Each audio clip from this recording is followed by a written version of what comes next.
요즘에 제 개인적 관심사이기도 하고 한국에 와 있는 학생들과 얘기를 많이 나누게 되면서도 이제 수업에서도 많이 다루게 되는 내용들이어 질적 연구로 학생들을 인터뷰하면서 이제 배워가면서 하고 있는 재미있는 연구여서요. 들으시면서 흥미가 느껴지셨으면 좋겠습니다. 주제는 이제 K-팝 팬덤에서 시민 소비자로인데요. 이 K-팝 팬덤이 어떻게 이제 소비자들의 삶에 깊숙이 영향을 주고 있는지를 좀 본 질적 연구라고 보시면 되겠습니다. 얼마 전에 저도 깜짝 놀란 사진인데 멕시코 시티 사진입니다. 멕시코에서 대통령 궁 앞에 BTS 팬들이 다 모였고요. 정말 깜짝 놀랐습니다. 이제 나라에 가면 대통령을 만나더라고요. 대통령 직접 만나고 대통령에게 얘기도 듣고, 단순히 뭐 음반 판매가 잘 된다, 뭐 영향력이 크다 이런 것을 넘어서는 사회적 현상이고 시민으로서의 삶에 영향을 주고 있지 않나, 사회에도 영향을 주고 있지 않나, 대통령이 우리나라에 뭐 BTS 많이 오게 해달라, 한 번 더 콘서트를 하게 해달라 직접 요청을 하기도 하고, 그런 현상들이 재밌다고 보고 있었는데, BTS 팬들인 아미가 기부 캠페인을 하는데 매치 펀드로 해가지고 기업이 하는 기부금보다도 더 큰 금액을 아미가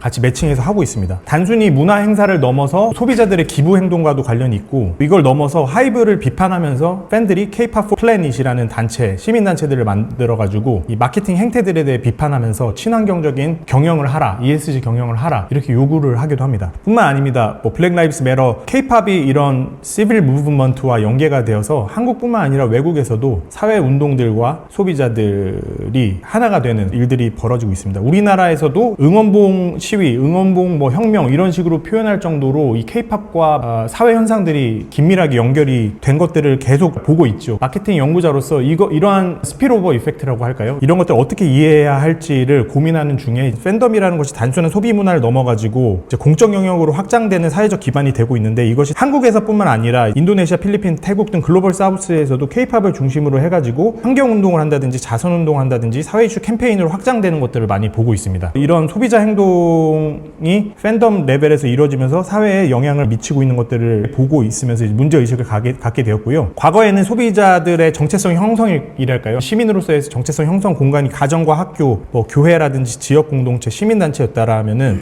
지금은 이런 오프라인 플랫폼들이 많이 무너지고 이 온라인 K-팝 팬덤 중심으로 해서 SNS, 팬 커뮤니티, 또 한국과 글로벌이 연결되어 있습니다. 디지털 참여. 오프라인으로 사회 활동을 하면서 사회성을 키워가는 것이 아니라 온라인을 통해서 글로벌 시티즌으로 바로 성장하는 것이 아닌가. 이것이 이제 마케팅 티오리와 어떤 관련이 있는가를 이제 생각을 해보면은, 소비 이 환경 자체가 개인 선택 상황을 벗어나가 개인이 선택하고 고민하는 게 아니라 스트리밍이나 투패, 공유 이런 집합 행동들이 많이 일어나고 있습니다. 단순히 소비자로서의 행동을 넘어서서 정보를 공유하고 번역해주고 뭐 잘못된 정보들을 교정해주고 기업에다가 어떤 요구를 하기도 합니다. 아이돌을 비판하기도 합니다. 소비자가 동시에 생산자이자 조정자 역할을 아주 적극적으로 하고 있다는 것을 배우게 되었습니다. 거시적으로 이것이 어떤 영향을 미치냐 하면, 보이콧, 바이콧 이슈 캠페인이 많이 되고 있고, 기업에 가보면은 항상 팬들이 시위를 하든지 트럭에다가 이 메시지를 계속 이렇게 보내거든요. 소비자가 하나의 집합이 돼가지고 이제 기업의 시장 전체에 영향을 주는 것들 보고 있습니다.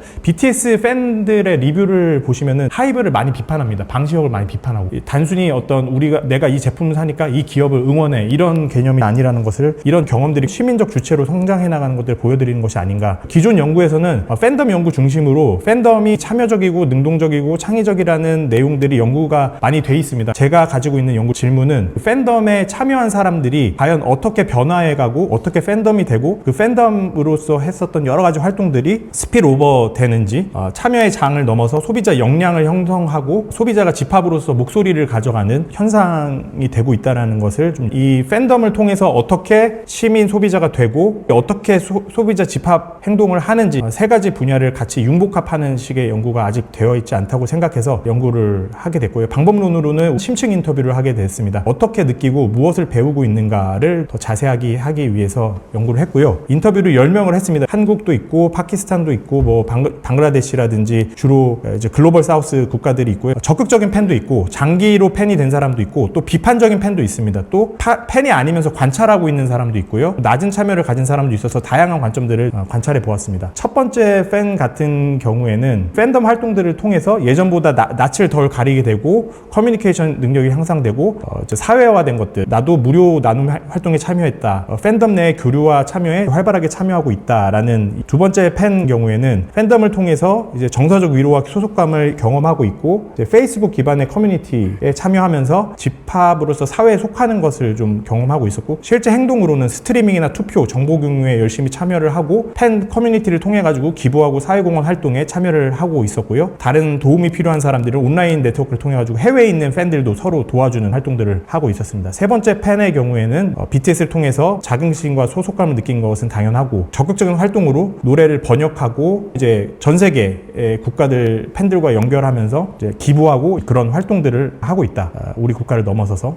네 번째 한국 팬인데요. 스스로 아이돌 산업의 문제를 인식한다든지 거리를 두면서 맹목적 추종보다는 수고와 판단을 하는 시민으로서 성숙한 모습을 보여주고 있었습니다. 다섯 번째 팬의 경우에도 이제 팬들과 함께 투표한다든지 홍보하고 정보 공유하고 그런 활동을 하면서 내가 행동하면 사회의 결과가 바뀌어진다는 것을 경험했다. 그렇게 표현을 했습니다. 여섯 번째 팬 경우에도 소속감을 느끼면서 정보 공유를 한다든지 팬덤 내 상호작용, 컨텐츠 확산 열심히 하고 있었고요. 일곱 번째 팬의 경우에도 반복적으로 같이 코오디네이트된 활동들을 하고, 잘못된 정보는 수정하고 그 내부의 규범과 가버넌스에 대한 이야기들, 내부 스스로 조정 작용들, 이런 것들을 이야기를 했고, 여덟 번째 팬 경우에도 이제 앨범 교환, 굿즈 거래 등을 통해 사회 활동을 열심히 하고 있었고, 아홉 번째 팬의 경우에 이 BTS 때문에 한국에 온 팬들이었는데요. 자신에게 많이 영향을 주었고 사회 공헌 활동에도 지금 BTS 때문에 참여를 하고 있다. 팬이 아닌 친구 같은 경우에는 무조건 따르는 팬도 있지만 비판적으로 지지하는 팬도 있는 것 같다. 부정적인 면은 과잉 열망하는 경우는 있다. 하지만 비판하거나 보이콧하는 팬들이 스스로 자의식이랄까요? 비판적 의식을 가지고 있다라고 이야기를 했습니다. 이렇게 10가지의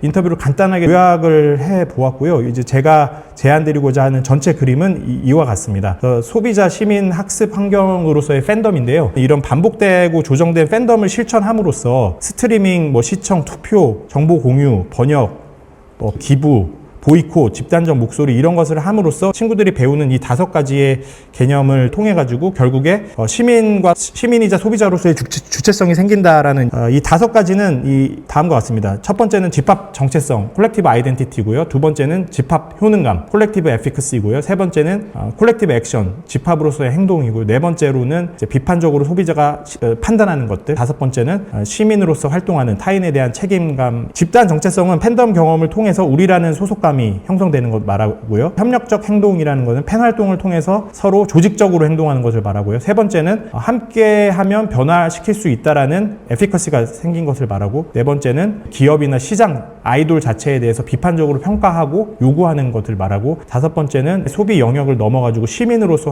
활동으로 확장되는 것을 말합니다. 이 연구의 이제 결론은 다음과 발견 팬덤이라는 것은 반복적 참여의 공간이다 것을 발견을 했고요. 참여자가 이 팬덤의 안에서의 활동을 통해서 정체성과 효능감과 책임을 학습하고 집단적 영향력을 경험한다는 것을 발견했고, 팬덤 것이 단순히 사람들이 참여하는 환경이다라는 기존 연구의 한계를 넘어서 학습 환경이 돼서 시민적 확장까지도 나아간다. 결론은 반복적 팬덤 참여는 소비자를 더 비판적이고 책임 있는 시민 소비자로 성장시키고 있다. 마무리를 해보았습니다.